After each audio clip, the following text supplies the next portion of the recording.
Satu perikop, satu hari. Mari, Bapak Ibu Saudara yang dikasihi oleh Tuhan Yesus Kristus, kembali lagi kita akan bersama-sama membaca firman Tuhan pada saat ini. Dan pembacaan kita pada hari ini terdapat di dalam Injil Matius, pasal yang ke-12, ayat 15 bagian B, sampai ayat yang ke-21. Injil Matius pasal yang ke-12, ayat 15 bagian B, sampai ayat yang ke-21. Demikian firman Tuhan. Yesus hamba Tuhan. Banyak orang mengikuti Yesus dan ia menyembuhkan mereka semuanya. Ia dengan keras melarang mereka memberitahukan siapa dia, supaya genaplah firman yang disampaikan oleh Nabi Yesaya. Lihatlah, itu hambaku yang kupilih, yang kukasihi, yang kepadanya jiwaku berkenan. Aku akan menaruh rohku ke atasnya, dan ia akan memaklumkan hukum kepada bangsa-bangsa.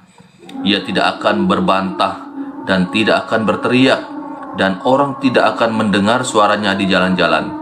Bulu yang patah, terkulai tidak akan diputuskannya, dan sumbu yang pudar nyalanya tidak akan dipadamkannya, sampai ia menjadikan hukum itu menang.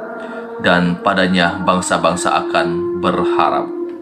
Bapak Ibu Saudara, kalau kita melihat di dalam perikop ini, kita mundur sedikit pada ayat yang ke-15 bagian A. Di sana dikatakan bahwa tetapi Yesus mengetahui maksud mereka lalu menyingkir dari sana. Nah, kenapa dia menyingkir?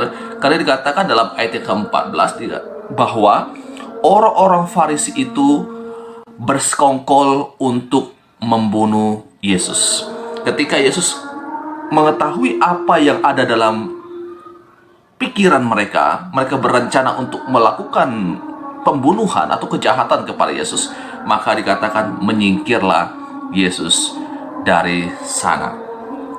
Kemudian masuk kepada ayat yang ke-15 bagian B, banyak orang mengikuti Yesus dan ia menyembuhkan mereka semuanya.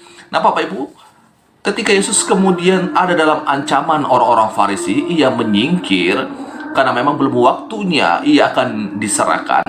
Maka kita lihat di sana, di dalam hal yang sulit pun ketika ia menghadapi ancaman dari orang-orang Farisi, ia tidak berhenti untuk melakukan kebaikan kepada orang lain. Ia terus menolong orang-orang yang datang kepadanya yang membutuhkan pertolongan. Orang-orang yang sedang sakit datang kepadanya dan dikatakan ia menyembuhkan mereka. Apa pelajaran praktis yang kita bisa dapatkan dari sini? Ketika saya dan saudara dalam kesulitan, dalam pergumulan hidup, maka ini tidak membuat saya dan saudara berhenti untuk melakukan sesuatu kebaikan kepada orang lain. Kita tidak boleh egois kepada diri sendiri, sehingga kita tidak berbuat apa-apa kepada orang-orang yang membutuhkan pertolongan dari saya dan saudara. Biarlah ketika saya dan saudara menghadapi situasi yang sangat sulit pun, tetap kita memberikan perhatian, membantu, menolong orang lain yang juga membutuhkan pertolongan dari saya dan saudara. Melakukan kebaikan itu adalah sesuatu yang Tuhan inginkan dan perintahkan bagi saya dan saudara. Ini pembacaan firman Tuhan, renungan untuk kita pada saat ini. Tuhan Yesus memberkati kita selalu.